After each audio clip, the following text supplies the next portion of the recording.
The marble floors of First National Trust gleamed under the afternoon sun streaming through floor-to-ceiling windows, and Marcus Blackwood strode across them with the confidence of a man who owned half the city. His Italian leather shoes clicked rhythmically against the polished surface as he approached the customer service desk, his platinum Rolex catching the light with each swing of his arm. At 38, Marcus had built an empire from nothing, transforming a small tech startup into a multinational corporation worth billions. He was the kind of man who bought companies like other people bought coffee, casually and without much thought. "Good afternoon, sir," the teller said with practiced politeness, her name tag reading Sarah.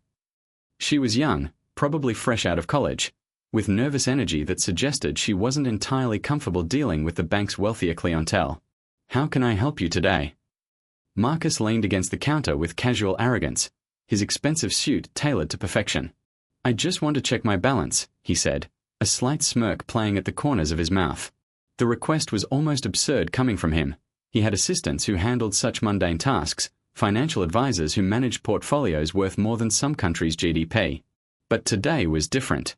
Today, he was expecting confirmation of the biggest deal of his career, an acquisition that would make him not just wealthy, but legendary. "Certainly, sir. May I have your account number and identification?" Marcus pulled out his wallet, crafted from the finest leather money could buy, and handed over his platinum card and driver's license. The photograph showed the same confident smile he wore now, though it had been taken 3 years ago when he was merely worth hundreds of millions instead of billions. The teller's eyes widened slightly as she recognized the name. Marcus Blackwood was something of a local celebrity, his face gracing magazine covers and financial newspapers with regularity. "Thank you, Mr. Blackwood. Just give me one moment to pull up your account." As Sarah typed on her computer, Marcus turned to survey the bank's interior with the satisfaction of someone who could buy the entire building if he chose to. The other customers moved about their business, most of them middle-class workers depositing paychecks or small business owners making routine transactions. He remembered when he used to be like them, counting every dollar, planning every expense.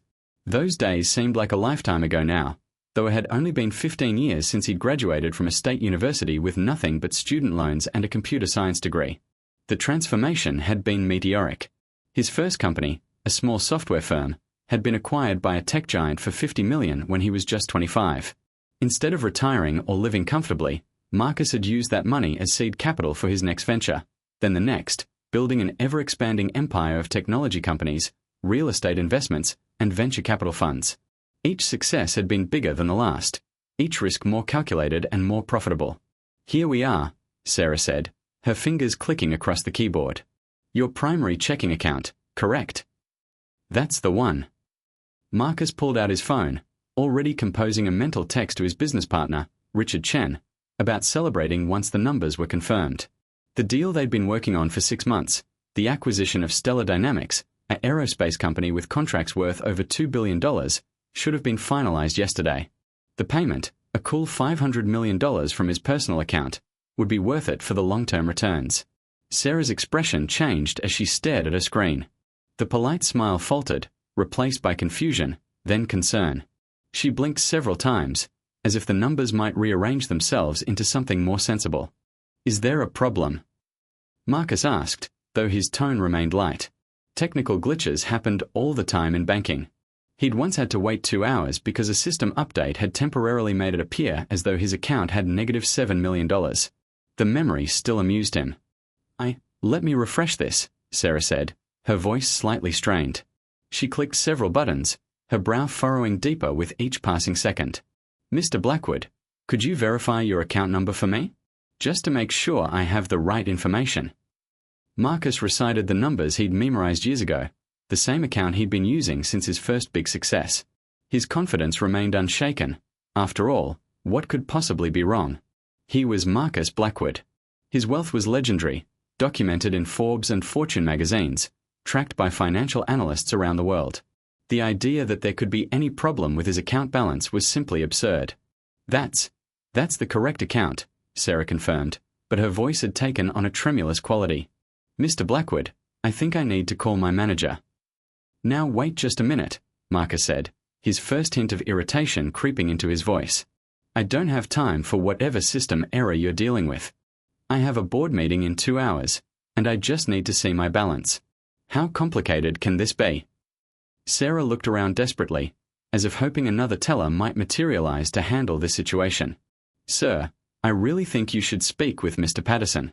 He's our branch manager, and he handles unusual situations." Unusual situations. Marcus's voice rose slightly, drawing glances from other customers. "What's unusual about checking an account balance?" "Look, I'll make this simple for you. My balance should be somewhere around $800 million, give or take whatever transactions have processed in the last day or two. Just confirm that for me so I can get on with my day." The color drained from Sarah's face entirely. She stared at her screen, then at Marcus, then back at her screen. "Mr. Blackwood," she said in barely more than a whisper, "your current account balance is $14.37. The words hung in the air between them like a physical presence. Marcus felt as though he'd been punched in the stomach, the wind knocked out of him completely. For a moment, the busy sounds of the bank, the clicking of keyboards, the quiet conversations, the rustle of papers, all seemed to fade into white noise. "I'm sorry, what did you just say?" $14.37, sir." Marcus stared at her, waiting for the punchline, for the admission that this was some sort of mistake or joke. When none came, he leaned forward, his voice dropping to a dangerous whisper. "Turn that screen around. Let me see it." Sarah hesitated, glancing toward the manager's office. "Sir, I really think—" "Turn the damn screen around." With trembling hands, Sarah rotated her monitor so Marcus could see the display. There, in stark black and white, was his account information. His name, his account number, everything correct and familiar. But the balance line showed numbers that made no sense in his world. $14.37. Below that, a transaction history that made even less sense. Massive outgoing transfers, each one larger than the last, stretching back over the past 3 weeks. $5 million to an account he didn't recognize. $20 million to another. $50 million. $100 million. The amounts grew larger and more frequent until, 3 days ago, a final transfer of $423 million had cleaned out the remainder of his account, leaving only the small balance that represented some minor interest payment that had posted after the final transfer. Marcus gripped the edge of the counter so tightly his knuckles went white. This had to be a mistake, some catastrophic computer error that had somehow created phantom transactions. Banks didn't just lose hundreds of millions of dollars. Accounts didn't just empty themselves. There were safeguards, security measures, verification protocols that made such a thing impossible. "Get your manager," he said, his voice barely controlled. "Get him right now." Sarah practically ran to the manager's office, leaving Marcus staring at the screen that displayed the impossible. Other customers were beginning to stare, sensing drama even if they couldn't hear the specifics of what was happening. Marcus felt exposed, vulnerable in a way he hadn't experienced since his early 20s when he'd been turned down for a car loan. Mr. Patterson emerged from his office moments later, a man in his 50s with graying hair and the sort of calm demeanor that came from decades of handling banking crises. He approached Marcus with professional concern, though his eyes reflected the same bewilderment that Sarah had shown. "Mr. Blackwood, I understand there's some confusion about your account. Perhaps we should discuss this in my office." "There's no confusion," Marcus said, his voice carrying across the bank lobby. "There's theft. Someone has stolen $800 million from my account, and I want to know how that's possible and what you're doing to fix it." Patterson glanced around at the other customers, who were now openly staring. "Sir, please, let's discuss this privately. I assure you we'll get to the bottom of whatever has happened." Marcus followed the manager to his office, his mind racing through possibilities. Cyber attack? Inside job? Identity theft on an unprecedented scale? None of it made sense. His accounts had military-grade security. He employed a team of financial advisors and accountants who monitored every transaction. His phone would have buzzed with alerts the moment any unusual activity began. Patterson's office was modest but professional, with family photos on the desk and diplomas on the wall. The manager gestured for Marcus to sit, but he remained standing, too agitated to relax. "Mr. Blackwood, I've been the manager of this branch for 12 years, and I've never seen anything quite like this. The transactions appear to be legitimate. They all have the proper authorization codes, digital signatures, everything our security systems require." "That's impossible. I didn't authorize any transfers. I certainly didn't authorize transferring my entire fortune to random accounts I've never heard of." Patterson pulled up the account information on his own computer, scrolling through the transaction history. The transfers were initiated using your personal access codes and biometric verification. According to our records, they were all authorized by you personally. Marcus felt the ground shifting beneath his feet. Biometric verification. You mean fingerprints? Fingerprints, retinal scan, and voice recognition. Our most secure authorization protocol, reserved for transactions over $10 million. All three confirmations were provided for each of these transfers. The implications hit Marcus like a freight train. Either someone had somehow compromised all three of his biometric markers, a feat that seemed technologically impossible, or the transfers had actually been authorized by him. But he had no memory of authorizing anything, no recollection of any transactions beyond his usual business activities. I want to see security footage, Marcus demanded. If I supposedly came in here and authorized these transfers, there should be video evidence. Patterson looked uncomfortable. The transfers weren't made in person, sir. They were all conducted through our secure online portal and mobile application. Then check the IP addresses. Check the device logs. Check whatever you need to check to prove that these weren't legitimate transactions. The manager typed rapidly, pulling up technical details that Marcus couldn't see from his position. The transactions originated from IP addresses registered to your home and office networks. The device identification matches your registered laptop and smartphone. Marcus felt as though he was living in a nightmare. Every piece of evidence pointed to him having systematically drained his own account, but he had no memory of doing so. He pulled out his phone, scrolling through his recent activity, looking for any evidence of the banking app being used. His transaction history showed the usual business expenses, lunch meetings, travel costs, routine transfers to business accounts. Nothing about massive personal transfers. This is insane, he muttered, more to himself than to Patterson. I'm worth $3 billion. Why would I steal from myself? Mr. Blackwood, Patterson said gently, is it possible that you made these transfers and simply don't remember? Sometimes when people are under extreme stress, or if there are medical issues. Are you suggesting I have dementia? Marcus's voice rose again. I'm 38 years old, and I remember everything about my financial situation. I remember every major business deal, every investment, every acquisition. I sure as hell would remember transferring $800 million. Patterson held up his hands in a placating gesture. I'm not suggesting anything, sir. I'm just trying to understand how this could have happened. The security protocols we have in place make external fraud virtually impossible. Marcus began pacing the small office, his mind working through the problem like a complex business challenge. Someone with access to his biometric data had somehow initiated these transfers. But who would have such access? His security team performed regular sweeps of his homes and offices. His personal devices were encrypted and monitored. Even his closest business associates didn't have the level of access that would be required for this kind of theft. I need a complete investigation, he said, turning back to Patterson. I want every detail of these transactions examined. I want the FBI involved if necessary. And I want my money back. Of course, sir. We'll begin our internal investigation immediately, and we'll be happy to cooperate with any law enforcement agencies you choose to involve. However, I should warn you that if our investigation determines the transfers were legitimately authorized. They weren't legitimately authorized, Marcus said firmly. I don't care what your systems show. I didn't transfer $800 million to accounts I've never heard of. Patterson made notes on a legal pad, his expression remaining diplomatically neutral. We'll need you to file a formal complaint and provide us with a detailed timeline of your activities over the past month. Any information you can give us about who might have had access to your personal information or devices. Marcus thought about his daily routine, the dozens of people who interacted with him regularly. His personal assistant, Jennifer, who had worked for him for 5 years and knew all of his passwords and access codes. His head of security, James Morrison, who had installed and maintained all of his electronic security systems. His business partner, Richard, who had co-signing authority on some business accounts and knew most of his personal financial details. His ex-wife, Elena, who had been through a bitter divorce with him 2 years ago and might still harbor resentment about the settlement. The list was longer than he was comfortable with, and each name represented someone he had trusted with his most sensitive information. The idea that one of them might have betrayed him was almost as disturbing as the theft itself.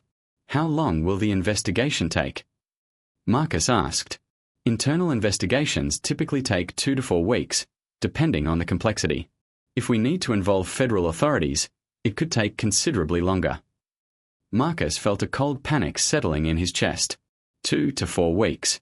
He had payroll to meet, contracts to fulfill, business obligations that required immediate access to capital. His other accounts would cover most of his business needs, but $800 million represented a significant portion of his liquid assets. Without it, he would have to liquidate investments, possibly at a loss, to maintain his cash flow. In the meantime, Patterson continued, we'll place additional security measures on all of your accounts.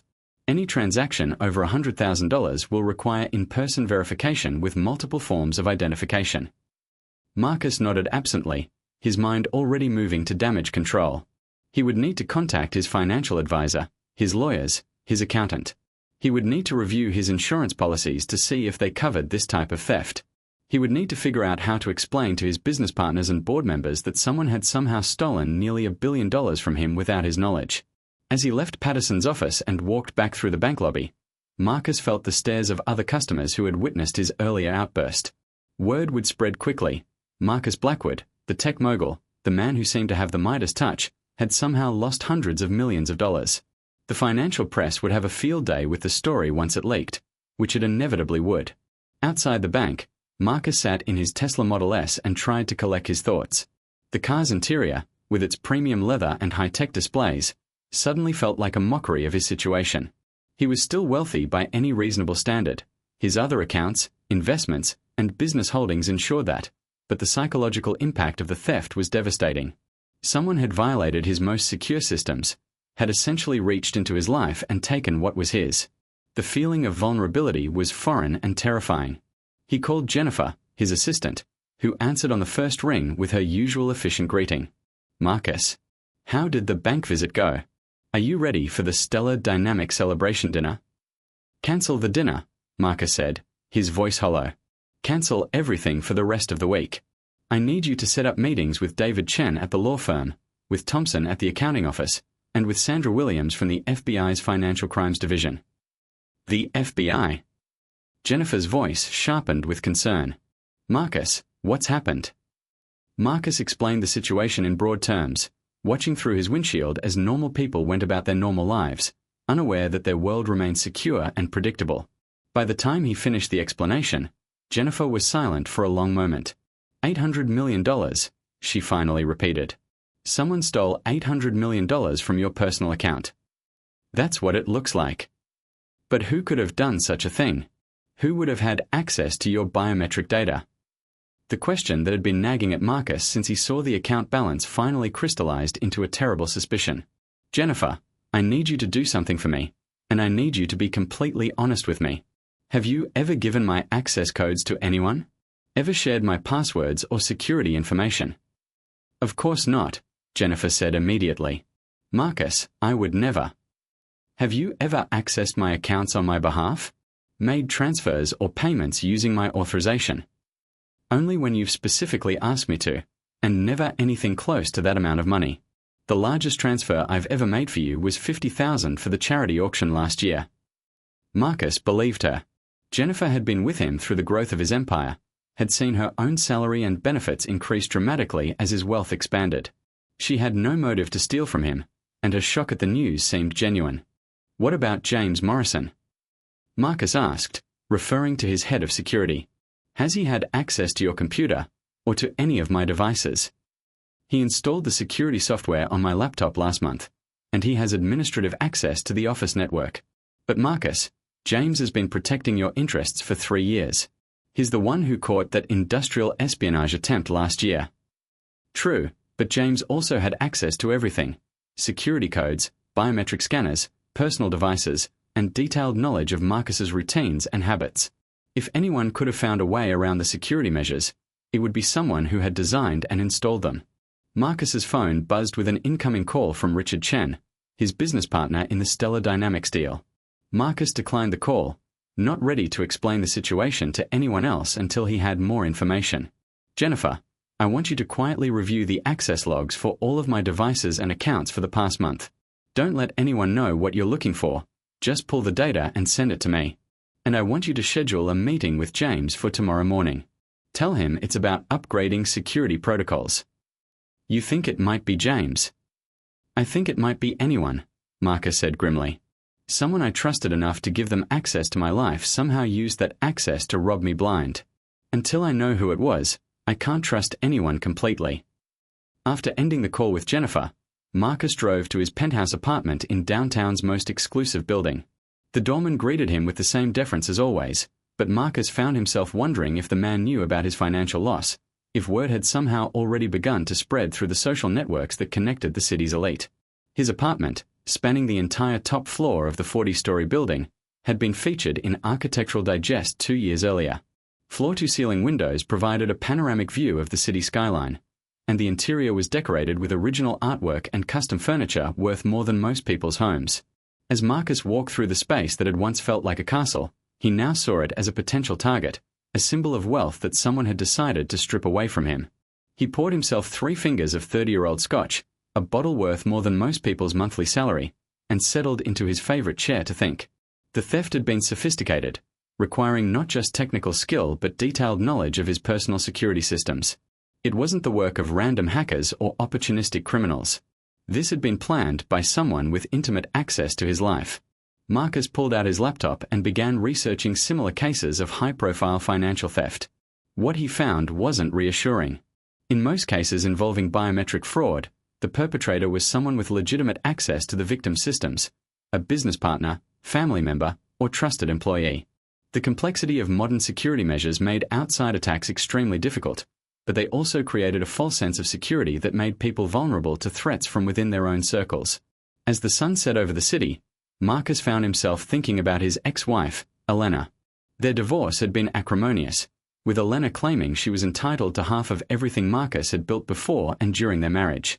Marcus's lawyers had successfully argued that his premarital assets were protected, and that Elena's contributions to his business success were minimal. She had walked away with $20 million, their shared home in the Hamptons, and a burning resentment that had made their few post-divorce interactions tense and unpleasant. Elena was smart. She had an MBA from Harvard and had worked in finance before they married. She understood complex financial systems and had once helped Marcus restructure some of his early investments. More importantly, she had lived with him for 5 years, had watched him access his accounts hundreds of times, had been present when he set up new security systems and updated his biometric profiles. Marcus scrolled through his phone until he found Elena's contact information. They hadn't spoken in over 6 months, not since the final details of their divorce settlement had been resolved. Calling her would be awkward, but if she was somehow involved in the theft, he needed to know. The phone rang 4 times before Elena's familiar voice answered, though her tone was cool and distant. Marcus, this is unexpected. Hello, Elena. I hope you're doing well. I'm sure you didn't call to inquire about my well-being. What do you want? Her directness was one of the things that had initially attracted him to her, though it had become a source of conflict during their marriage. Elena didn't engage in small talk or social niceties when she didn't see the point. I wanted to ask you about something, and I need you to be completely honest with me. Have you accessed any of my financial accounts since our divorce? There was a long pause, and Marcus could hear classical music playing in the background of wherever Elena was. Finally, she spoke, and her voice carried a note of incredulous amusement. Are you asking if I've stolen from you? I'm asking if you've accessed my accounts. Marcus, I don't have your access codes anymore. I don't have biometric authorization for your accounts. I don't even know which banks you use now, since you changed everything after our separation. Why would you think I could access your accounts? Someone has stolen $800 million from my primary account. The bank says the transfers were authorized using my biometric data and security codes. That means it was either someone with access to my systems, or someone who somehow compromised my biometric information. Elena was quiet for so long that Marcus wondered if the call had dropped. When she finally spoke, her voice had lost its hostile edge and sounded genuinely concerned. $800 million? Marcus, that's a significant portion of your liquid assets. I'm aware of that. And the bank is certain the transfers were authorized by you. That's what they claim. Fingerprints, retinal scan, voice recognition, all verified. Elena was quiet again, and Marcus could almost hear her thinking. Despite their personal conflicts, she had always been analytically brilliant, able to see patterns and connections that others missed. Marcus, if someone had access to your biometric data, they would need more than just the physical markers. They would need to know exactly how your security systems work, what verification processes your banks use, which accounts to target. This wasn't random. Whoever did this knows you very well. That's what I'm afraid of. Have you considered that it might be multiple people working together? Someone with technical access and someone with personal knowledge. The idea hadn't occurred to Marcus, but it made frightening sense. A conspiracy would explain how someone could overcome the multiple layers of security that protected his accounts. It would also mean that more than one person he trusted had betrayed him. Elena, I know our divorce was difficult, and I know you felt the settlement was unfair. But I need to ask you directly, did you have anything to do with this theft? No, Elena said without hesitation. Marcus, I may resent how you treated me during our marriage, and I may think you're an arrogant bastard who believes his own press releases, but I would never steal from you. Despite everything that happened between us, I'm not a criminal. Marcus believed her. Elena's anger toward him had always been direct and honest, never underhanded or deceptive. If she wanted to hurt him, she would confront him directly, not engage in elaborate financial fraud. Do you have any idea who might have done this? Marcus asked. Think about who has the most to gain from your financial ruin, Elena said. Who would benefit if you were suddenly unable to meet your business obligations or maintain your lifestyle? Who might want revenge against you for some past slight? Marcus considered the question. His business competitors, certainly, would benefit from his downfall, but none of them would have the personal access required for this kind of theft. His business partners might benefit from gaining control of their shared ventures, but they were already wealthy and successful in their own right. What about someone who feels you owe them something? Elena continued. An employee you fired, a business partner you squeezed out, someone who thinks you stole their ideas or took credit for their work. The list of people who might harbor such resentments was longer than Marcus cared to admit. Success in the technology industry required a certain ruthlessness, and Marcus had made difficult decisions that had cost people jobs, opportunities, and fortunes. Most of his former associates had moved on to other ventures, but some might still carry grudges. Elena, I appreciate your insight. I know this is awkward, given our history. Marcus, whatever happened between us personally, I don't want to see you destroyed like this. You may be arrogant and self-centered, but you don't deserve to be robbed. After ending the call, Marcus felt both relieved and more worried than before. Elena's analysis had been helpful, but it had also made him realize how many potential enemies he might have created over the years. The theft might not just be about money, it might be about revenge, about someone wanting to watch him fall from his position of power and influence.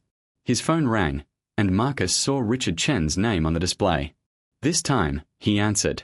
Marcus, I've been trying to reach you. The Stellar Dynamics people, asking about the celebration dinner. Did something happen with the financing? Marcus closed his eyes. Richard was his closest business partner, the person who had been with him through the development of their most successful ventures. If he couldn't trust Richard, he couldn't trust anyone. Richard, I need to tell you something, and I need you to keep it completely confidential until I figure out what's going on. Marcus explained the situation for the third time that day, and Richard's response was immediate and supportive. Jesus, Marcus, that's incredible. How is something like that even possible? Don't banks have safeguards against exactly this kind of fraud? Apparently not when the fraud comes from someone with legitimate access to my security information. You think it was an inside job? I think it had to be. The question is inside what? Inside the bank, inside my company, inside my personal life. Richard was quiet for a moment, and Marcus could hear him tapping a pen against his desk, a habit he developed when thinking through complex problems. Marcus, I hate to bring this up, but you should know that there are rumors starting to circulate in some financial circles. Nothing specific, but people are saying there might be problems with some of your recent investments. Marcus felt his stomach drop. What kind of rumors? Just whispers that you might have overextended yourself, that some of your acquisitions might not have been as solid as they appeared. The Stellar Dynamics deal is large enough that some people are wondering where the financing is coming from.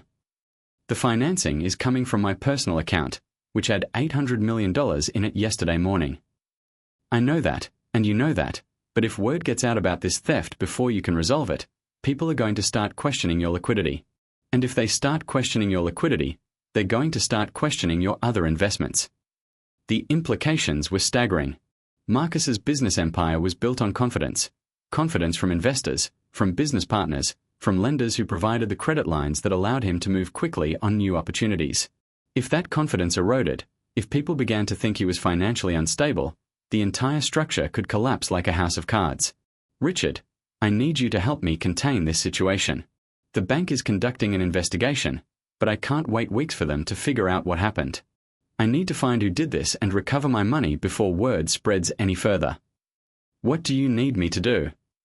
Marcus thought quickly. Richard had access to some of his business accounts, though not to the personal account that had been drained. He also had connections throughout the financial and technology industries that might be useful in tracking down the stolen funds. I need you to quietly reach out to your contacts at the other major banks, see if anyone has heard about unusual large transfers or new accounts being opened with suspicious funding. And I need you to help me review everyone who has had access to my personal information over the past year. That's going to be a long list. I know, but someone on that list is a thief, and I'm going to find them. After ending the call with Richard, Marcus spent the rest of the evening making lists. People with access to his systems, people with knowledge of his financial arrangements, people who might harbor resentments against him. The lists were depressingly long and overlapping, representing the network of relationships that had seemed like assets just 24 hours earlier but now looked like potential security vulnerabilities. As midnight approached, Marcus stood at his floor-to-ceiling windows, looking out over the city lights that had once seemed like evidence of his dominion over his environment. Tonight, they just looked like the lights of a world that continued to function normally while his own world crumbled around him. He had built his fortune through careful planning, calculated risks, and the ability to see opportunities that others missed. Now, someone had turned those same skills against him, using his trust and his systems to strip away the foundation of everything he had built. The theft was more than just a financial crime. It was a violation of the most fundamental assumption of his life, that his success made him secure. Marcus poured himself another scotch and settled in for what he knew would be a sleepless night. Tomorrow, he would begin the process of hunting down whoever had done this to him. He would use every resource at his disposal, every connection he had made, every favor he could call in. Someone had made the mistake of believing they could rob Marcus Blackwood and get away with it. They were about to learn how wrong they were. The next morning arrived grey and overcast, matching Marcus's mood as he prepared for his meeting with James Morrison, his head of security. Marcus had always prided himself on reading people accurately, on being able to detect deception and ulterior motives in business negotiations and personal relationships. But now he found himself second-guessing every interaction, wondering if the people he trusted most were actually his enemies. James arrived at Marcus's office at precisely 9 o'clock, carrying his usual tablet and wearing the same professional demeanor that had impressed Marcus when he'd hired him 3 years earlier. James was former military, ex-special forces, with expertise in both physical and electronic security systems. He had come highly recommended by other wealthy executives, and his background checks had been impeccable. "Good morning, Marcus," James said, settling into the chair across from Marcus's desk. "Jennifer said you wanted to discuss upgrading our security protocols." Marcus studied James's face, looking for any sign of nervousness or guilt. "Something like that. James, I need to ask you about something, and I need complete honesty from you." James's expression didn't change, but Marcus thought he detected a slight tension in his posture. "Of course. What's the issue?" "Someone has gained unauthorized access to my personal financial accounts. The bank's investigation suggests that whoever did it had access to my biometric data and security codes. You're one of the few people who would have had the technical knowledge and system access to pull off something like this."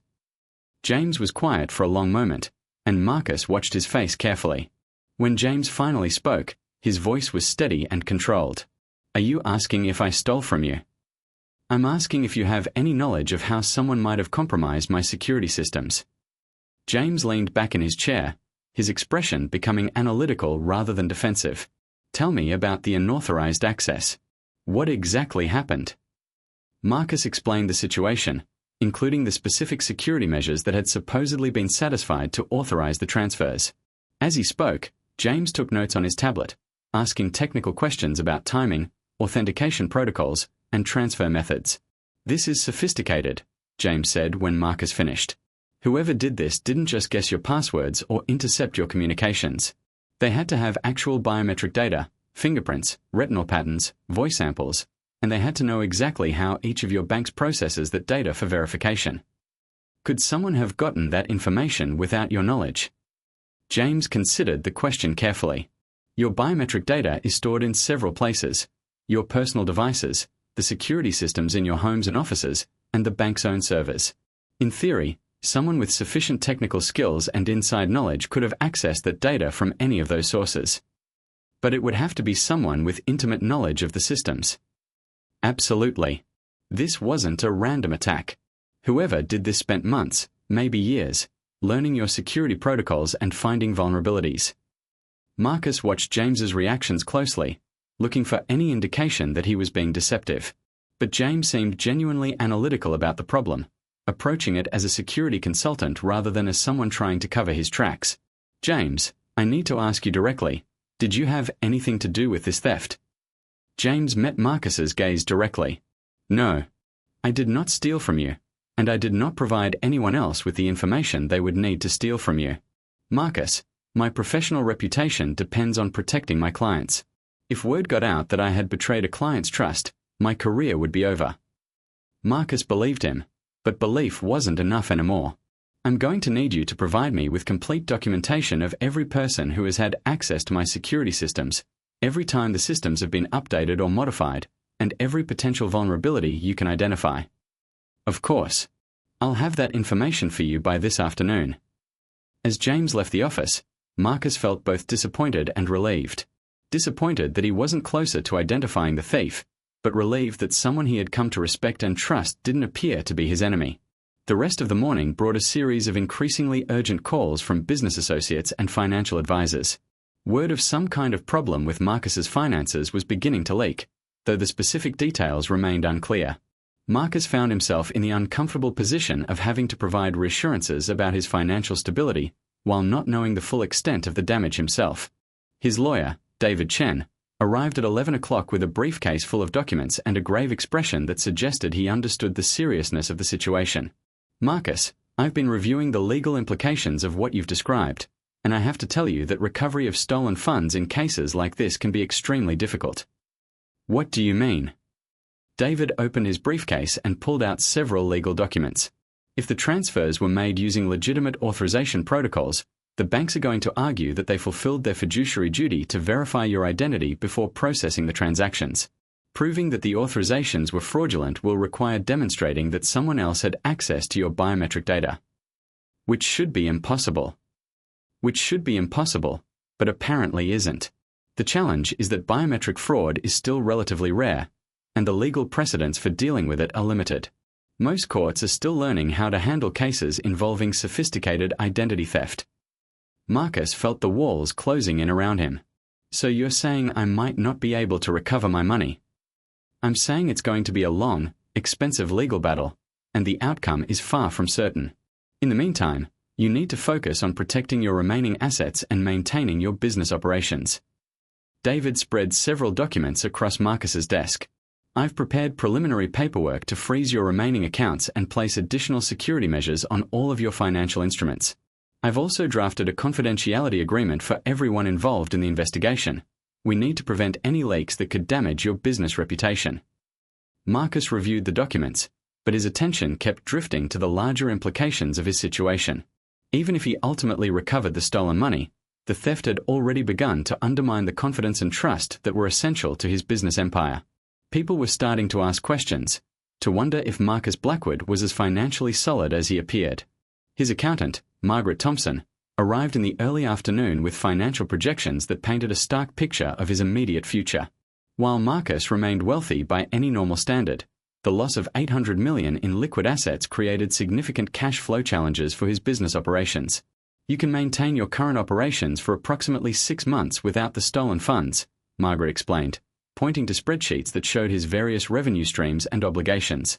"After that, you'll need to either recover the money or liquidate some of your investments to maintain liquidity." "Which investments would you recommend liquidating?" "That depends on market conditions and your long-term strategy.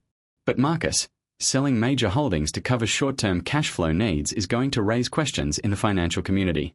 People are going to wonder why someone of your wealth would need to liquidate assets. Marcus understood the implication. Forced asset sales would be seen as a sign of financial distress, which could trigger a cascade of problems with lenders, investors, and business partners.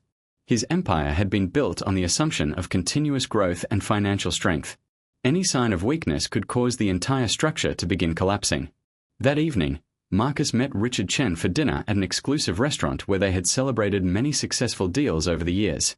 But tonight, the atmosphere was tense rather than celebratory, and their conversation focused on damage control rather than future opportunities. "I've been making discreet inquiries," Richard said, keeping his voice low despite the restaurant's private booth. "So far, I haven't found any evidence of unusual large transfers or suspicious account activity at the other major banks. Whoever took your money, they were smart enough to move it through channels that aren't easily tracked." "What about offshore accounts?" "That's where it gets more difficult. There are dozens of banking jurisdictions with strong privacy laws that make it nearly impossible to trace funds without official government cooperation. If the money went offshore, it could take years to track it down, if it can be tracked at all." Marcus picked at his meal, having lost most of his appetite since discovering the theft. "Richard, I need to ask you something, and I need complete honesty." "Of course. Do you think there's any possibility that I somehow authorized these transfers and don't remember doing it? Could I have had some kind of mental breakdown or medical episode that caused me to drain my own account?" Richard considered the question seriously before answering. "Marcus, I've known you for 8 years. I've seen you under extreme stress, during major negotiations, during personal crises.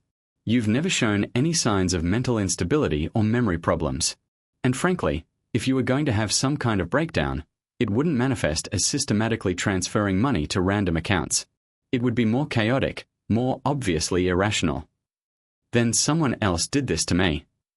"Someone else definitely did this to you. The question is who, and whether we can prove it." As they finished dinner, Richard brought up a subject that Marcus had been dreading. "Marcus, there's something else you need to know. I've been hearing rumors that some of your business competitors are starting to circle, sensing weakness. They don't know the specific details of what happened, but they know something is wrong." "What kind of circling?" "Approaches to your key employees, inquiries about your current projects, feelers about potential acquisitions of your smaller companies. The business world is like a pack of wolves. They can sense when one of the pack is injured." Marcus felt a familiar surge of anger, the same competitive fire that had driven him to build his empire in the first place. Someone had stolen from him, violated his trust, and damaged his reputation. Now others were trying to profit from his misfortune. It was time to stop reacting defensively and start fighting back. "Richard, I want you to put together a list of everyone who has approached you or our other associates in the past week. I want to know who's showing unusual interest in my businesses and what they are asking about." "You think one of your competitors might be behind the theft?" "I think someone is behind the theft, and they're smart enough to position themselves to profit from the damage they've caused. If my competitors are suddenly making moves against my interests, I want to know if any of them had the means and opportunity to steal from me in the first place." That night, Marcus sat in his study surrounded by documents, financial records, and lists of names. He had dismissed his household staff early, wanting complete privacy as he tried to piece together the puzzle of his stolen fortune. The room was lit only by his desk lamp, creating a pool of light in the darkness that seemed to symbolize his isolation. Marcus had always been a strategic thinker, someone who could see patterns and connections that others missed. Now, he applied those same analytical skills to his own victimization, treating it like a complex business problem that required systematic investigation. He started with motive. Who would benefit from his financial ruin? His business competitors, certainly, but they lacked the personal access required for the theft. His ex-wife had motive but appeared to lack both means and opportunity. His employees had access but would be destroying their own livelihoods if his empire collapsed. Then he considered means. Who had the technical skills to overcome his security systems? James Morrison was the obvious candidate, but he seemed genuinely surprised by the theft and had no apparent motive. Jennifer had administrative access to his systems, but lacked the technical knowledge for sophisticated fraud. His IT department had the skills but not the high-level access to his personal accounts. Finally, he thought about opportunity. who had been in position to gather his biometric data and security information over time. The list was longer than he was comfortable with: household staff, office employees, security personnel, family members, close friends, business associates. Anyone who had been around him regularly for an extended period could potentially have gathered the information needed for the theft. As Marcus worked through the analysis, a disturbing pattern began to emerge. The most likely perpetrator was someone who combined access, technical knowledge, and motive. Someone close enough to gather his personal information, smart enough to overcome his security measures, and motivated enough to risk everything to destroy him. The realization that such a person existed in his life, someone he had trusted and potentially cared about, was more devastating than the financial loss itself. Marcus had built his success on his ability to judge character, to identify trustworthy partners and loyal employees. If someone so close to him could betray him so completely, it meant his fundamental assumptions about human nature and relationships were wrong. At 3 a.m, exhausted and frustrated, Marcus finally went to bed. But sleep brought no relief, only dreams of phantom figures stealing through his life, gathering information, planning his destruction while pretending to be his friends and allies. The next morning brought news that made Marcus's situation even more desperate. Jennifer called at 6 a.m. with information that made his blood run cold. "Marcus, I've been monitoring the financial news feeds, and there's a story about to break. Someone leaked information about your situation to the Wall Street Journal. They're running a piece this morning about trouble in paradise for tech mogul Marcus Blackwood." Marcus sat up in bed, fully awake despite having slept only a few hours. What exactly do they know? They know you've been meeting with lawyers and FBI agents. They know there's some kind of investigation involving your personal finances. They don't have the specific details about the theft, but they're speculating about everything from tax problems to insider trading. Who could have leaked this information?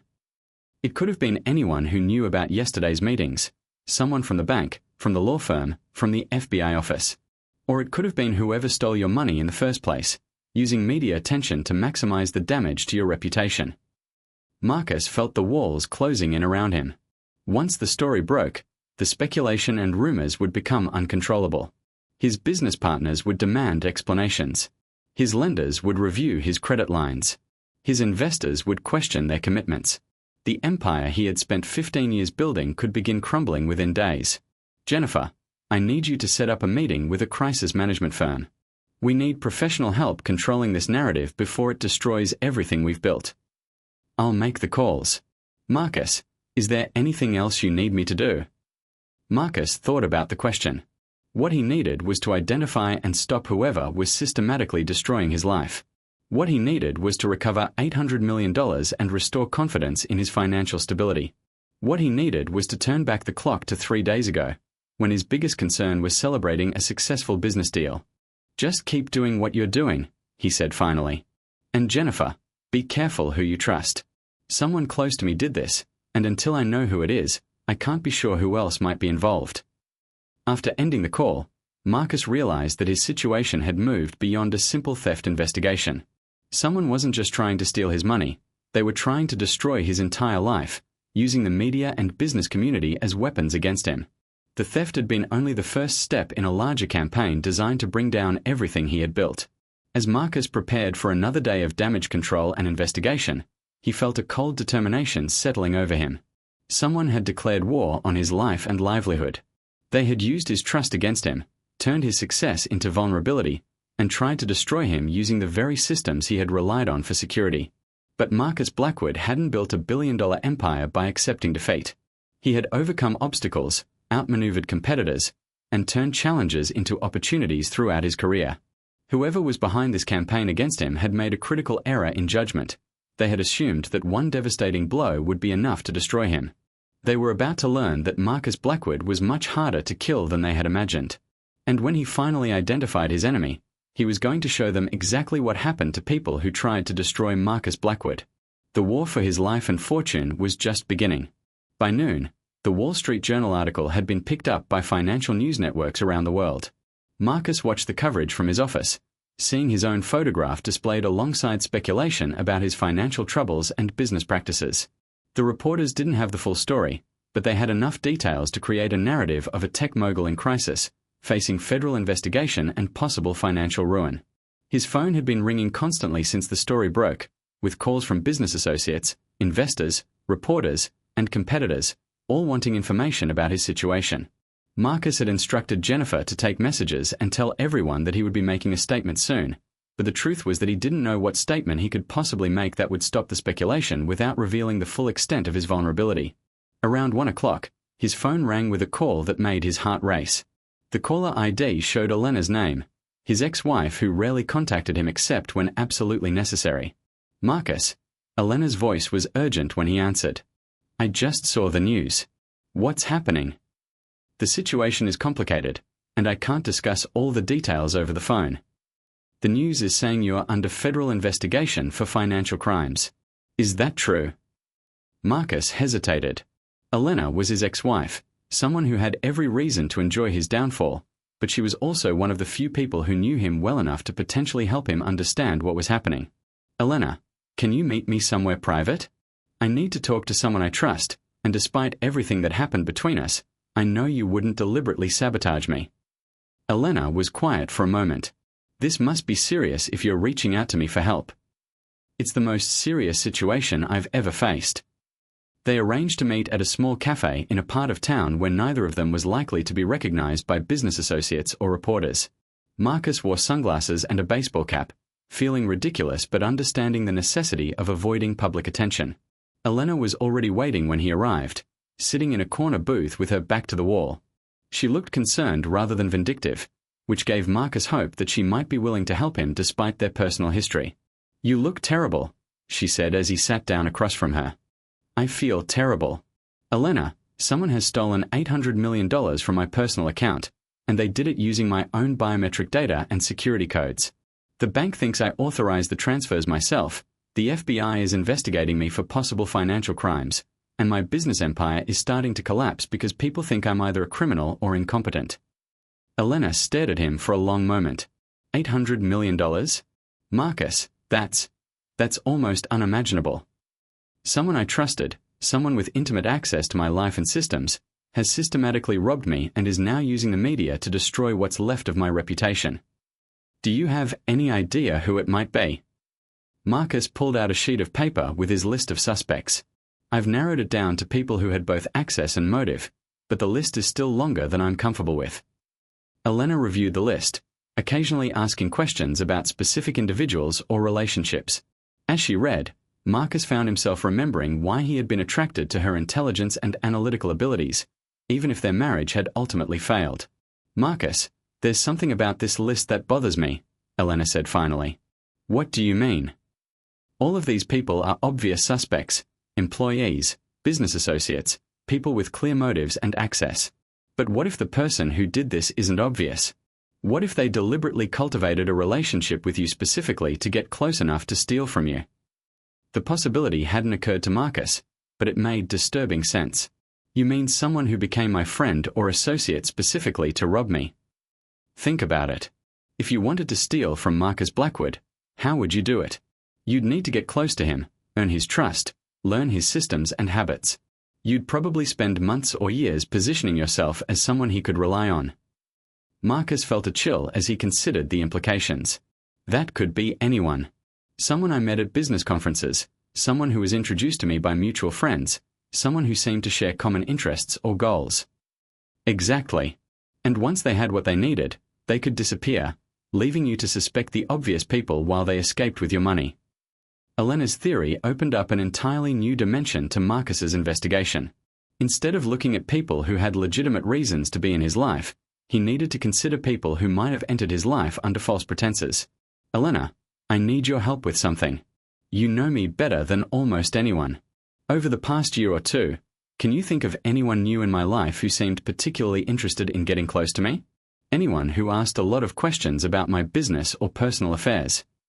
Elena thought carefully. Marcus, you meet hundreds of people through business and social events, but there was one person who always seemed a bit too interested in your personal life. Who? Sarah Mitchell, that woman you were dating a few months ago. You introduced me to her at the charity gala last fall, remember? She was very attractive, very charming, but she asked me a lot of questions about your habits and preferences that seemed strange for someone who was supposedly dating you. Marcus remembered Sarah clearly. She was a successful art dealer who had seemed genuinely interested in him as a person rather than as a wealthy man to be pursued. They had dated for about 3 months before she had ended the relationship, claiming that his work schedule made it impossible for them to build a real connection. What kind of questions did she ask you? Personal things, what you like to do at home, how you handled stress, whether you talked about work when you were relaxed. At the time, I thought she was just trying to understand you better, but looking back, it seemed like she was gathering intelligence rather than just making conversation. Marcus felt his heart racing. Sarah had been to his home dozens of times, had been present when he accessed his computer and phone, had even been in the room when he had updated some of his security settings. If she had been systematically gathering information about his personal habits and security measures, she could have assembled everything needed to steal from him. Elena, I need to find Sarah Mitchell. Do you have any contact information for her? I never had her number, but I remember you saying she worked for a gallery downtown. Marcus, be careful. If she is involved in this, confronting her directly could be dangerous. Marcus was already thinking ahead to his next steps. I'm not going to confront her. I'm going to investigate her very carefully, and if she's involved, I'm going to make sure she pays for what she's done to me. As Marcus left the cafe, he felt a sense of purpose that had been missing since the theft was discovered.